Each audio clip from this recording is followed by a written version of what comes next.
Malta is still buzzing from the news of Roberta Metzola's incredible appointment as European Parliament President. But the truth is, her once-in-a-lifetime achievement reflects the amazing work being done by all of Malta's MEPs, who continue to prove that being a small fish in a big pond is nothing to be afraid of.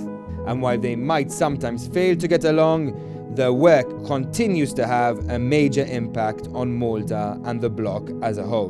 2022 is set to be a really significant year for the EU, and Malta's MEPs will be working hard to make their voices heard. It's important we start listening.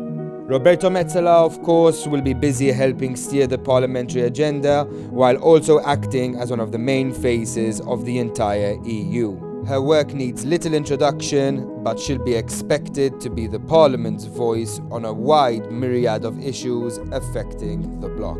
Alex Saliba, meanwhile, will continue to try make an impact in the digital and tech fields, playing a key part in the Digital Services Act and Digital Markets Act, comprehensive pieces of legislation designed to help rein in major tech giants. He's also fighting for the right to disconnect to be enshrined in EU law and for a common charger across the EU, while helping to get major health issues like fibromyalgia and chronic fatigue syndrome recognized as real disabilities.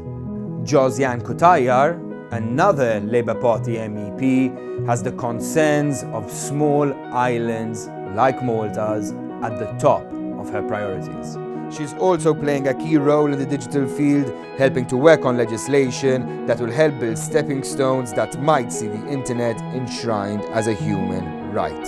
PNMEP David Kaza's work will be focused on the Climate Social Fund, which is a massive part of the EU Green Deal.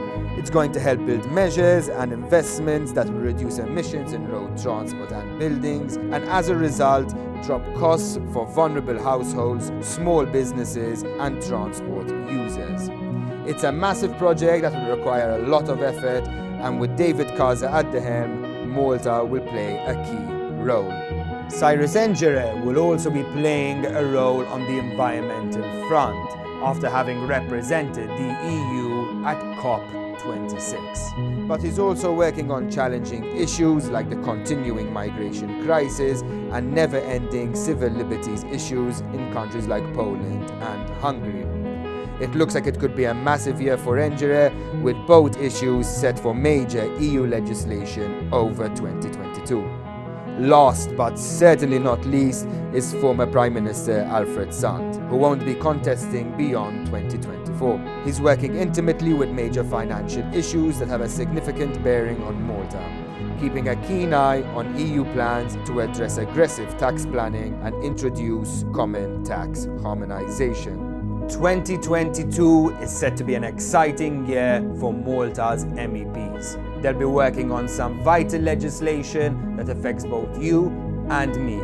Now it's time for us to start paying more attention. Stay tuned for all the updates from what's going to be a busy and exciting European Parliament schedule on lovinmalta.com.